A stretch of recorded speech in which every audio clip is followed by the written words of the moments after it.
Okay, cuba buka kamera dan tunjuk bunga you all. Ada. Tapi hibiscus tak ada. Habis keliling college ni. Bunga hibiscus punya pokok dia dah clearkan. Maknanya dia potong untuk bagi bertunas baru. So, bunga ni biasa tengok tak? Bunga yang madam tengah tunjuk ni. Bunga apa ni? Kat sekolah. Yelah ni kat sekolah lah ni. Sekolah sekarang adalah bunga ni banyak pagi tadi. Okey, inilah bunga spider lily. Kalau kita tengok, tak tahu kenapa dia panggil macam spider. Mungkin sebab halus-halus kot dia punya kelopak. Dia lain sikit. So, okey lah sebab bunga raya macam ada dalam gambar dekat slide madam. You all dah biasa tengok. Cuma ini yang previous year. Bunga raya dalam gambar ni merupakan bunga raya yang bukan warna merah lah. Dia warna lain. Okay.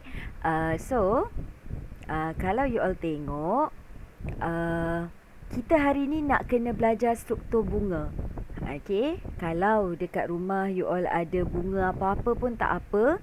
Kita try nak identify dua benda. Yang pertama, yang ni tak boleh lah nak buat secara mikroskopik. Sebab dikata kita nak identify various shape and structure of pollen grain. Kan madam tanya dengan you all hari tu kan? Madam tanya soalan.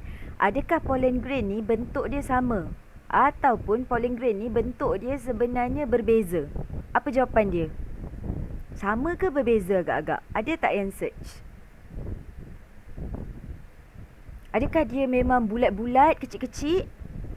Atau dia sebenarnya ada pelbagai bentuk lain? Any answer? Lupa buka writing pad. Apa jawapan dia?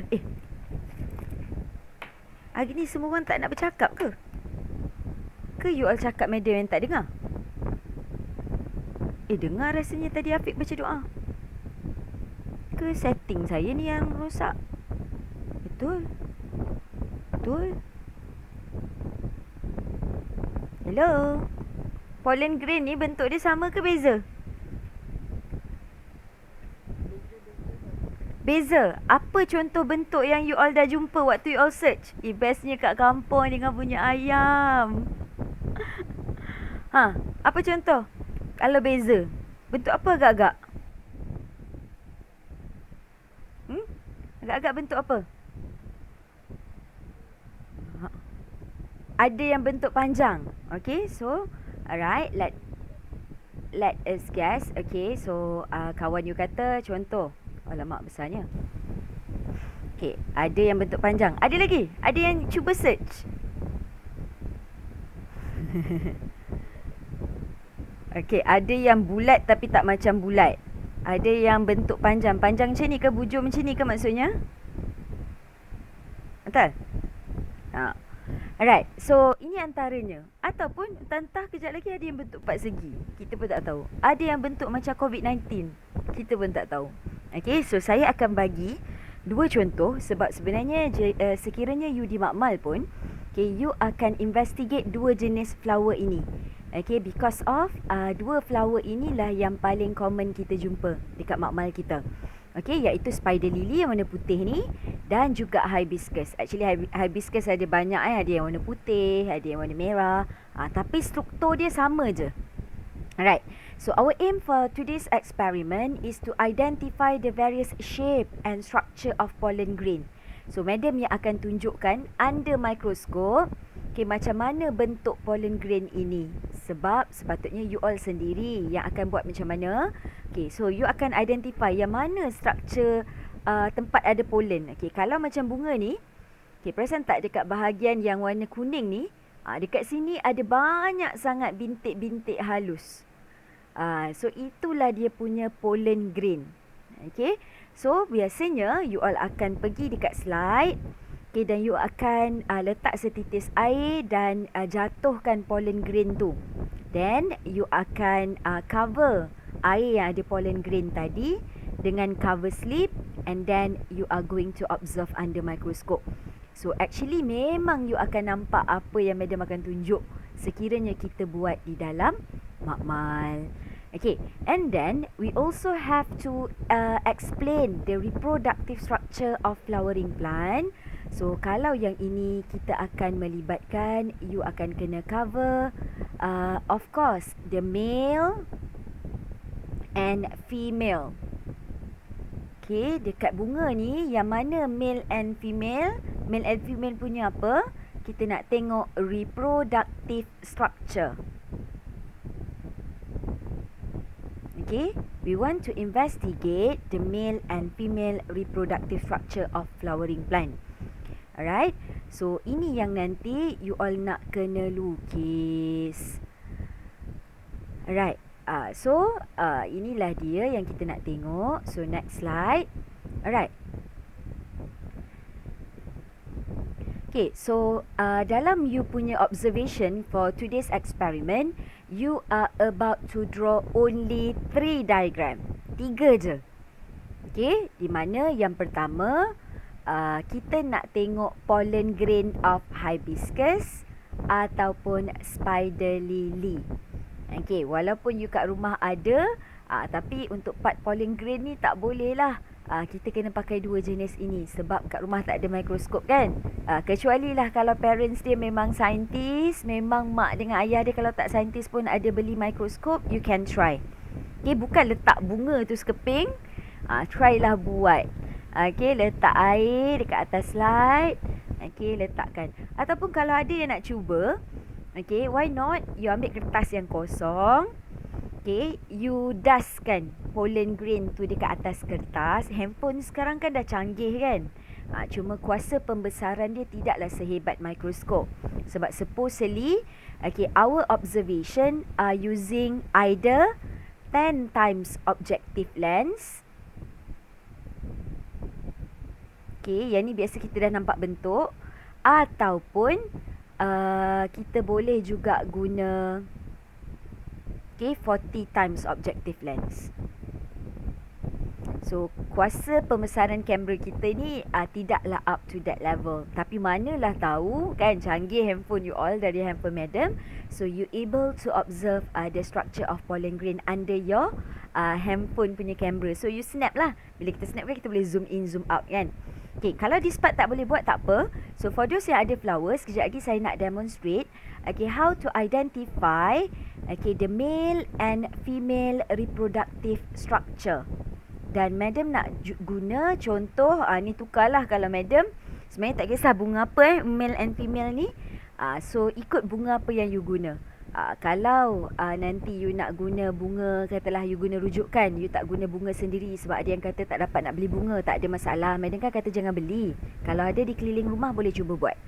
Okay, so madam target dapat bunga hibiscus sebab bunga tu paling common, tapi tak dapat pagi ni sebab hujan kat sini tadi dan tak ada bunga. So kita nak tengok kalau macam ni, bunga ni, okay, dia ada leher yang sangat panjang. Leher yang panjang ni struktur apa?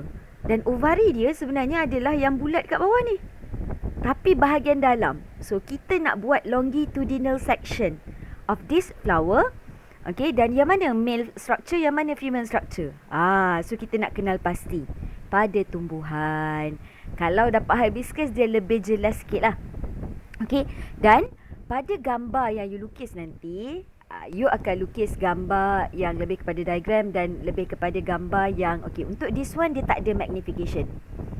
Okay, so for, okay, kalau untuk yang male dengan female reproductive structure ni, dia tak ada magnification. Sebab apa?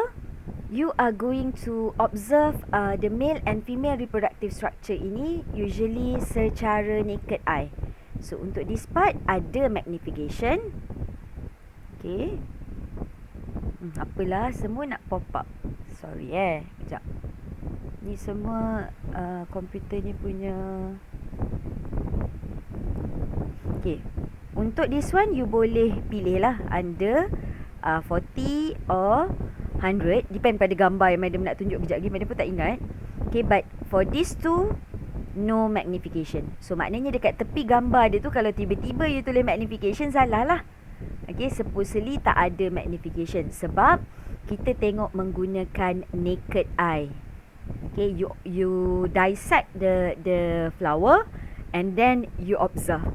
Okay, so yang ni boleh lah kalau nanti sekejap lagi kat group kelas, okay, you all nak show off, okay, you dah potong dan try tangkap gambar bahagian ovari, okay, bahagian anther, which one is anther, which one is filament, label kan. Ikutlah kan, handphone kita kan ada shape, okay, boleh type words, okay, edit sikit, hantar. Supaya kita boleh tengok you punya reaction tu lah, berjaya ke tidak. Okay. Alright, so 4 je gambar, di mana 4 gambar ini akan menyumbang 15 markah. Kenapa markah dia berbeza-beza? Okay, as usual, okay, you punya title dan juga kalau ada yang tu tolong tutup mic. Untuk setiap gambar, title tu 1 markah. Okay, and also the diagram is 1 markah. So setiap 2 markah ini adalah gambar dan title dan gambar yang betul, tidak shading dan sebagainya. Tapi perbezaan markah ialah sama ada gambar tu ada magnification ataupun tidak, dan juga label. So label ini menyumbang 1 markah setiap satu. Sebab dalam learning outcome kita memang kena tahu. Kalau male mesti tahu yang mana anther, yang mana filament. Okay, kalau macam dalam bunga spider lily madam ni, okay, so yang anther dan filament adalah yang you nampak warna hijau dan kuning. Yang hijau ni filament, yang kuning ni anther. Okay, di mana dekat anther tu yang ada pollen grain. Okay, so kejap lagi kan mungkin Meda akan guna handphone satu lagi untuk magnifykan. Tapi dalam banyak-banyak ni tiba-tiba ada satu yang tengah ni, dia tak ada warna kuning. Ini female reproductive structure dia. Di mana bahagian atas dia ada stigma, style and ovary. Nanti madam try ambil gambar ovary dia yang dia kata bawah ni kan. Okay, so seterusnya ni yang madam tanya tu.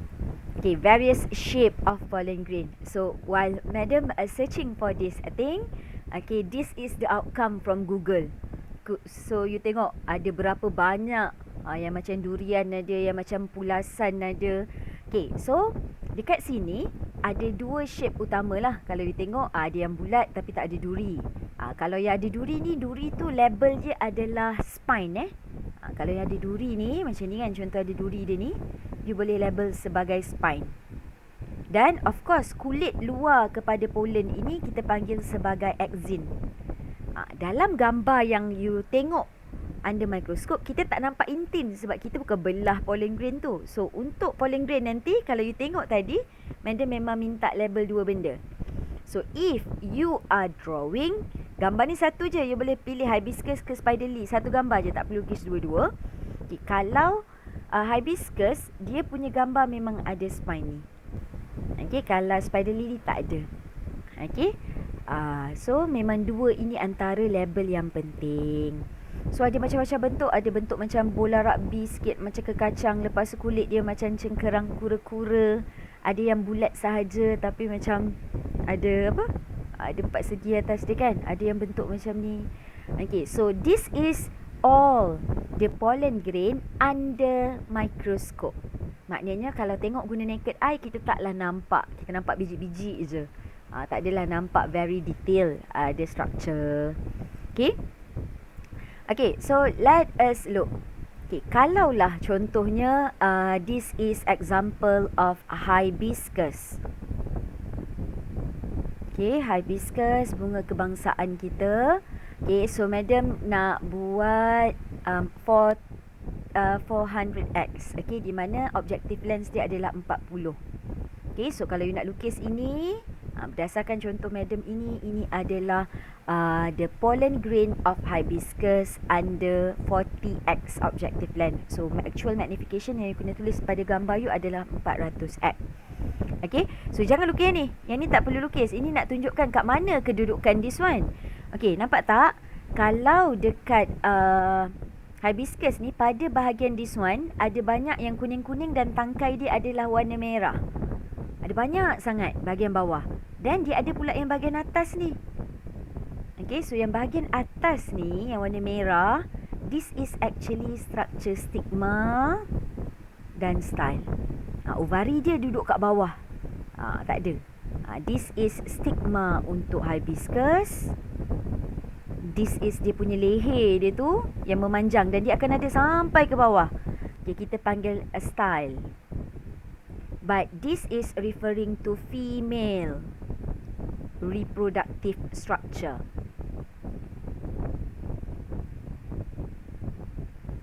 Okay.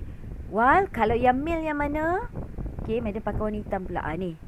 Ini semua, bukan semua ni. Salah satu daripada ni, dia akan terdiri daripada dua struktur penting.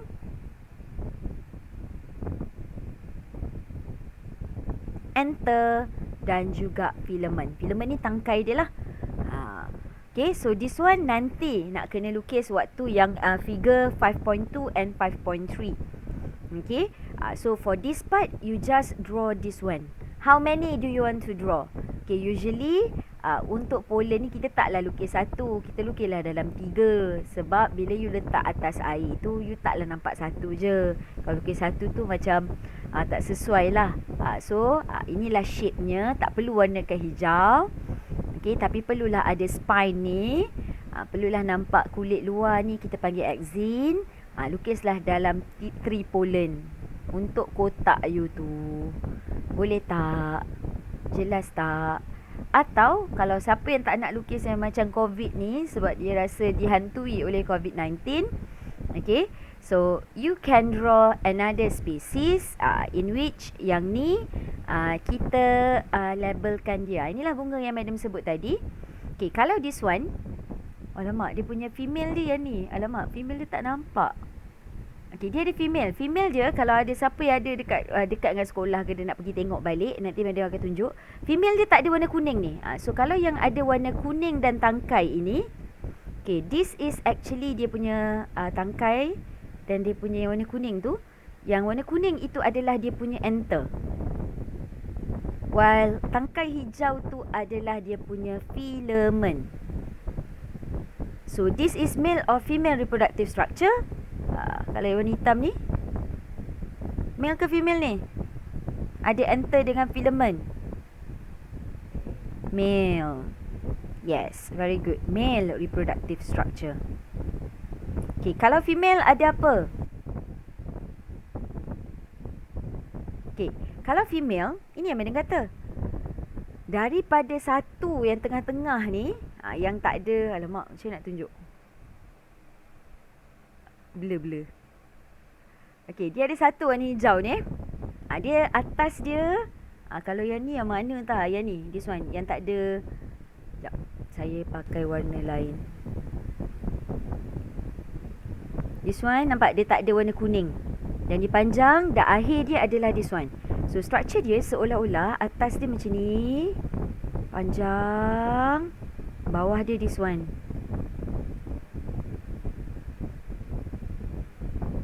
Okay, so in terms of labeling yang mana? This one is stigma dia. Yang panjang-panjang masuk ke dalam leher dia ni adalah dia punya style. Dekat bawah ni adalah dia punya ovari. Dalam ovari ni sebenarnya kalau kita belah sekejap lagi kita akan nampak ovule. Okay, sama dengan hibiscus. Actually for hibiscus pun you kena buka yang bawah yang warna hijau tu kan, sepal dia tu kena cabut-cabut, barulah bila you belah you akan nampak ovari tu kat dalam bulat. Okay, so ini pengenalan kepada bunga ni lah. Alright, so this is female structure. Dan untuk gambar rajah kepada spider lily, inilah rupa dia. Kalau kita nak lukis, usually kita akan lukis macam bujur sikit macam ni. Okay, dan you akan lukis dia macam tu. Kita tak boleh shading kan?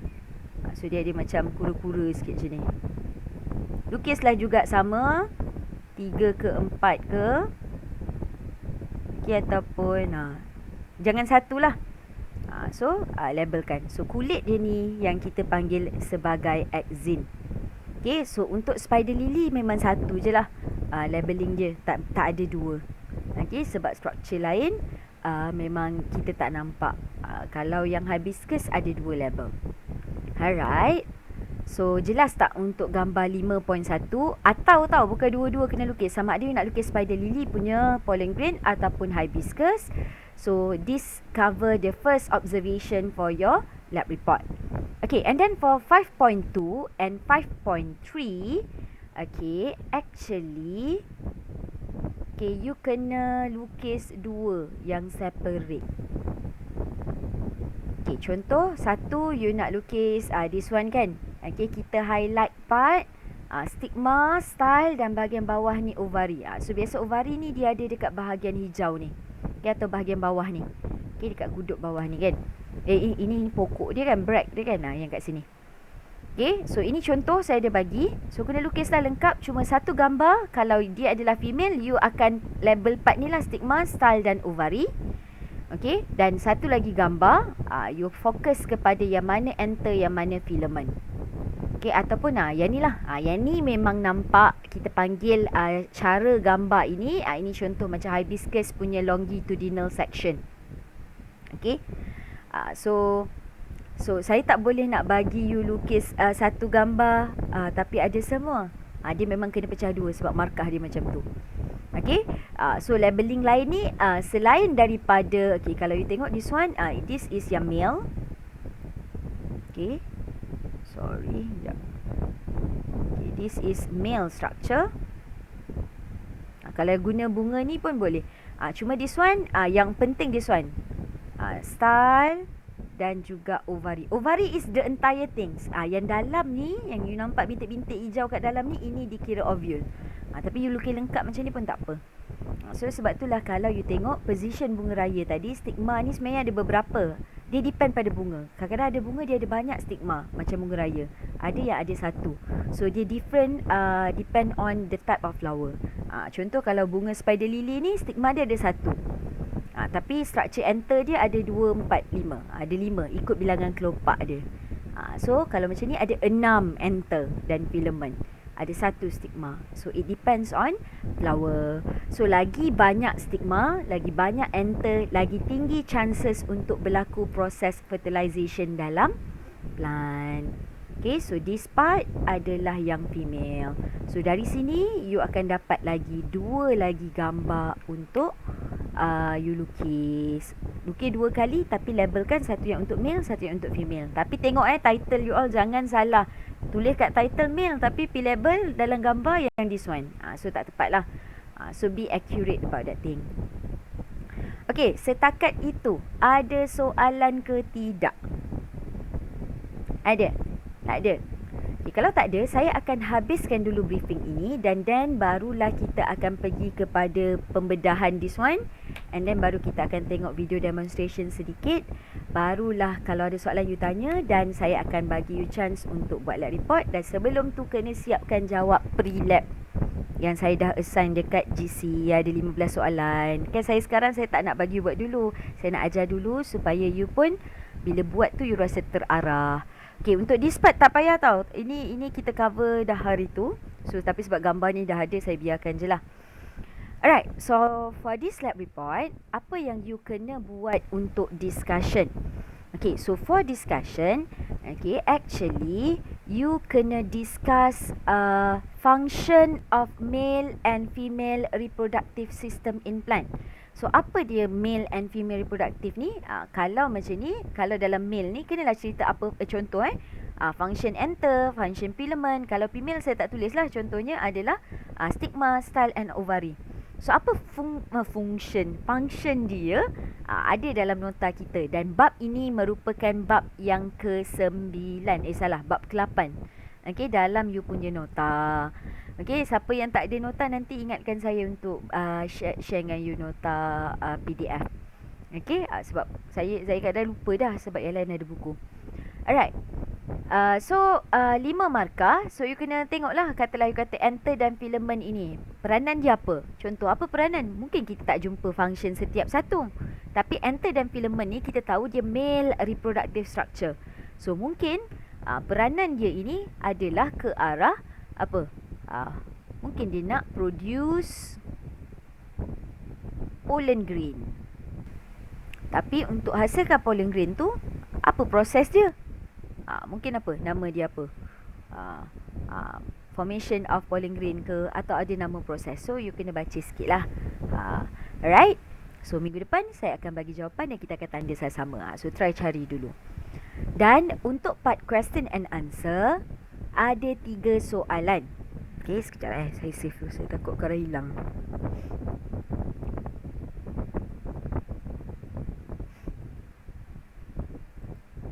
Okay.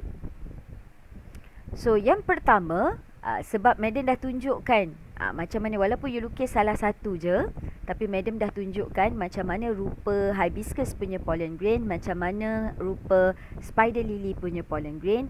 So you have to differentiate and compare. Apa persamaan? Apa struktur yang sama kat dia? Contoh, kalau persamaan dia, madam boleh kata yang dua-dua dibaluti atau dilindungi oleh satu layer that we call as axin. Itu persamaan lah. Tak kira rupa dia ada spine ke tak ada spine, tapi dia ada axin. Itu kalau compare kan kena ada similarity, okay, ataupun kena ada difference. So bila markah dia 3, okay, similarity ni satu je, untuk different 2. So dari segi perbezaan, you boleh tengok secara apa yang you nampak lah. Sebab kita tengok under mikroskop. You pun tengok berdasarkan gambar madam. Gambar tu diperolehi under mikroskop. So maybe you can differentiate in terms of shape. Okay, apa physical appearance lain yang ada? Ada spine ke? Tak ada spine ke? Okay. Alright. And next question. They ask you why stigma at the top of pistil is often sticky. Ini secara logik. Okay. So, kalau kita tengok dalam proses persenyawaan untuk bunga, okay, female structure tadi adalah stigma, style dan ovari. Okay, di mana dalam ovari inilah nanti ada egg cell.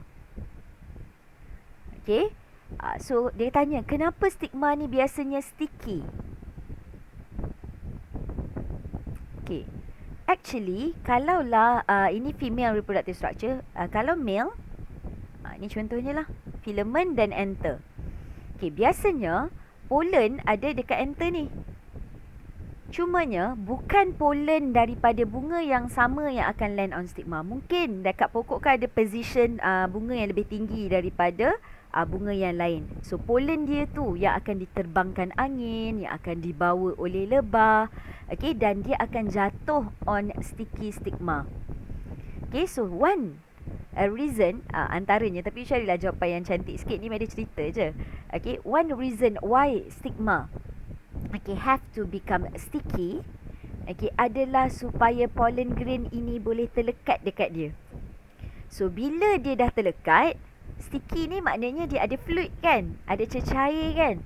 Okay, cecair yang ada pada stigma inilah yang akan diserap oleh pollen grain, dan pollen grain ini akan buat apa? Dia akan germinate. Tahu tak apa maksud germinate? Apa maksud germinate dalam bahasa Melayu?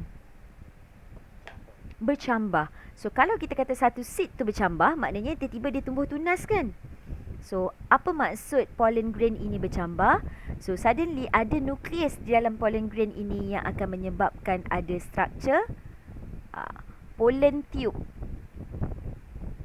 Okay, yang akan tumbuh. Dan pollen tube ini bukan panjang ni je. Dia akan memanjang sampailah akhirnya dia akan deliver. Apa yang dia akan hantar? Pergi ke dalam style ni, lalu sepanjang style, dia akan tolong hantar male gamete of plant.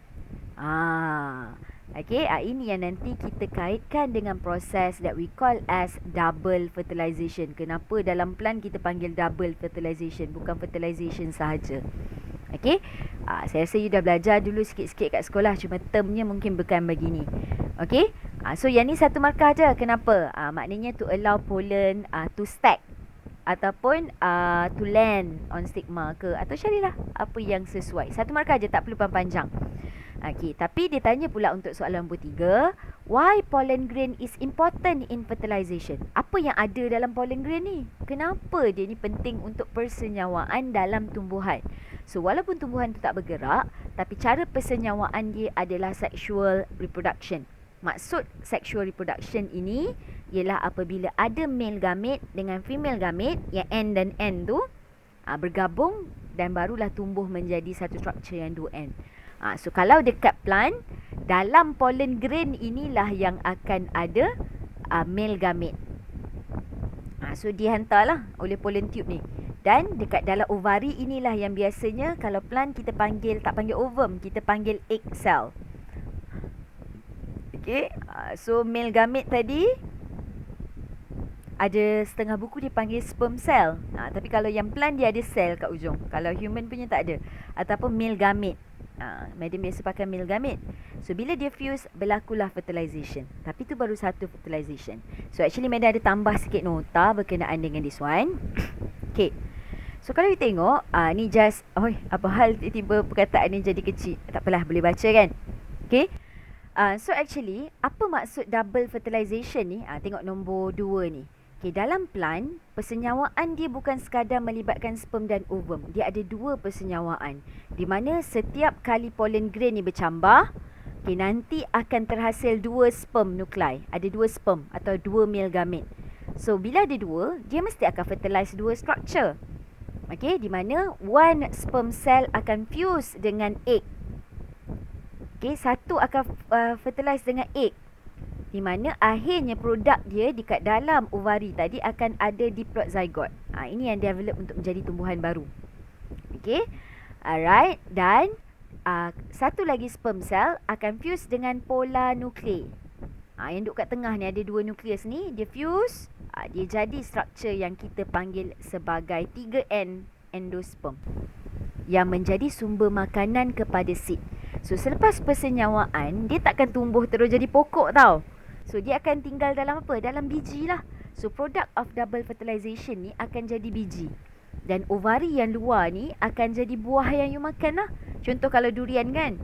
Selepas bunga durian mengalami fertilization, biji durian tu dalam dia dah ada zygote dan endosperm. Tapi dia takkan tumbuh. Kecuali lepas you makan isi durian tu, you tanam biji durian. Barulah zygote tu tumbuh jadi pokok. So dalam plant, bila fertilization berlaku, dia tinggal dalam bentuk seed. Dalam seed tu. Sebab itulah kalau kacang ke apa-apa biji kan, kita tanam biji benih. Sebab apa? Dalam biji benih tu ada zygote yang belum grow. Dia berada dalam keadaan dormant. Dormant ni apa? Bahasa Melayunya. Maknanya kalau ada faktor seperti air ataupun yang mengurangkan dia daripada tak tumbuh tu, dia akan tumbuh. Alright? So endosperm ni adalah bekalan makanan dalam seed lah. Jadi struktur luar ni, yang warna hijau luar ni, yang kita panggil ovari ni, the entire things ni entire structure yang luar ni kita panggil ovari. Yang kita nampak macam dekat madam tunjuk tadi dekat plant tu kan. Ni semua ovari ni. So ovari ni biasanya akan bertukar menjadi fruit flesh. Okay. Kat rumah ada buah apa? You all ada buah apa kat rumah? Sekarang tengah musim buah apa? Okay, katalah kalau madam dalam peti ais madam ada apple. Yang you makan tu, apple tu apa sebenarnya? Ovari lah. Biji apple yang telah mengalami double fertilization ovule tadi, kalau kita tengok ni kan, yang jadi biji yang mana? Yang ni. Yang ni setiap satu ni ada biji. Kalau dalam ovari dia ada banyak ovule, maknanya buah tu akan jadi buah yang banyak biji, macam tembikai. Setiap satu biji tu adalah satu hasil fertilization. Buah tu dia macam-macam lah. Sebenarnya yang kita belajar ni yang general. Kalau you belajar dekat universiti nanti menarik. Sebab ada yang banyak. So dia akan jadi banyak buah. Macam jagung. Okay, satu tongkol jagung tu kan, sebenarnya yang mana buah dia? Setiap satu ulas pada tongkol tu adalah satu buah tau. Dan bunga dia, saya rasa saya pernah sebut. Okay, bunga dia yang mana? Setiap satu urat yang terlekat kat gigi kita yang annoying tu, itu bunga dia sebenarnya asalnya. So benda ni itu bila kita relate dengan kehidupan dia agak menarik lah. Soalan nampak macam susah, tapi tak apa, markah ni bukannya masuk peksa pun. Okay, try to explore, try to answer, and we are going to discuss next week. Dia bukan next week lah. Minggu ni dia dah jadi awkward sikit, di mana kita akan bincang balik benda ni. Lab report ni kena siap sebelum Jumaat. Sebab kita nak awalkan sikit practical test you all, supaya kami sempat tanda sebelum masukkan markah dalam sistem. Okay, so kita punya perbincangan lab report ni adalah hari Jumaat nanti. Walau bagaimanapun, saya akan bagi masa jugalah. You tetap submit nanti pada hari apa hari Selasa minggu depannya. Tapi buatlah. Okay, kalau boleh waktu free petang-petang tu buatlah. Okay. Alright. So settle. Part question ni try lah jawab. Okay, this one buat dalam short paragraph. And of course, jangan lupakan.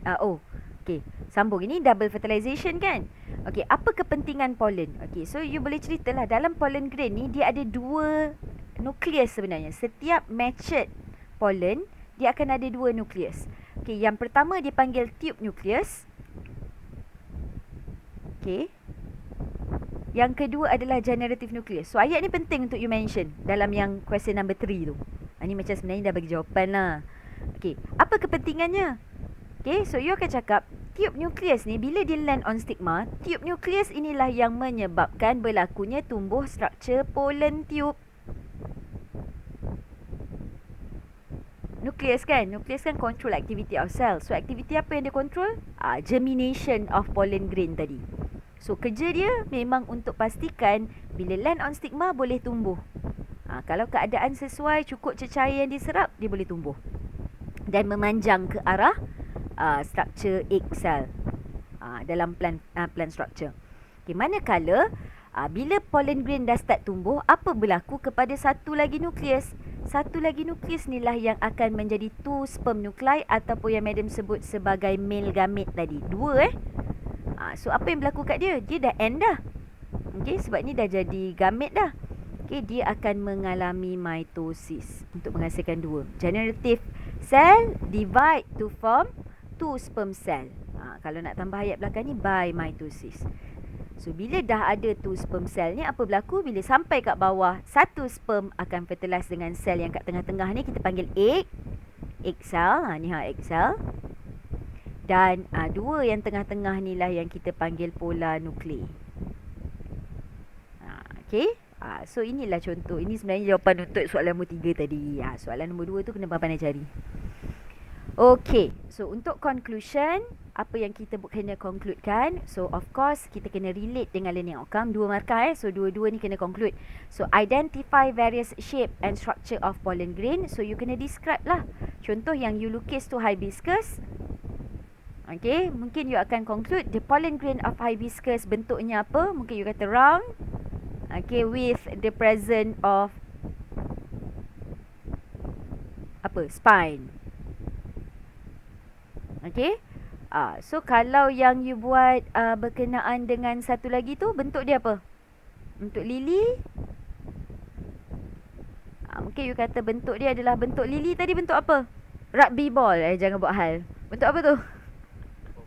Oval. Very good. Oval shape. Cukup lah.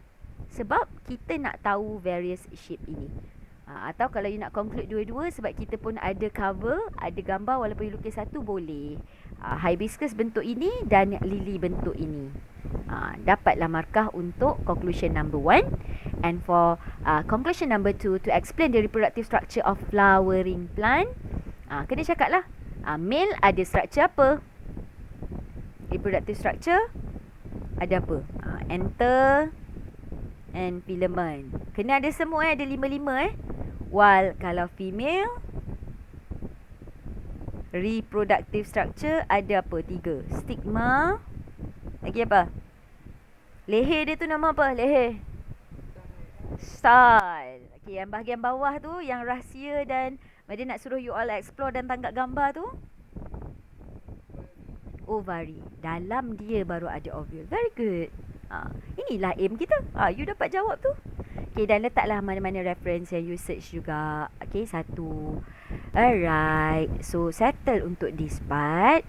Okay, so madam rasa madam nak stop recording sebab yang ni yang you nak tengok. Dan barulah kita tengok